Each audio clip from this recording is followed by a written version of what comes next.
Target ng Office of Civil Defense na palakasin pa ang disaster preparedness at resilience ng Pilipinas sa isinagawang high-level dialogue kay Swedish Ambassador Anna Ferry at key private sector individuals.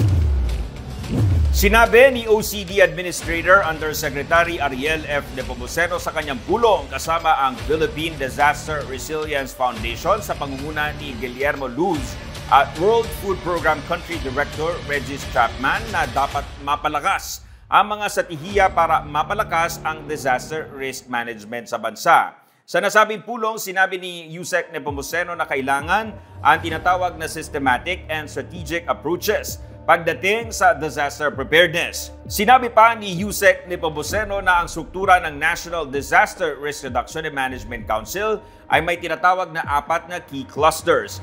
Prevention and mitigation na pinamumunuan ng Department of Science and Technology, preparedness na pinamumunuan ng Department of the Interior and Local Government, response na pinangungunahan naman ng Department of Social Welfare and Development, at rehabilitation and recovery na nasa ilalim ng Department of Economy, Planning and Development. Sa kanyang talumpati, ibinida ni Yusek Nepomuceno ang paggamit ng Pilipinas ng mahahalagang scientific tools ng DOST gaya na lang ng GeoRisk PH at Hazard Hunter PH na malaking tulong para magabayan ang lahat ng komunidad sa paghahanda sa mga kalamidad.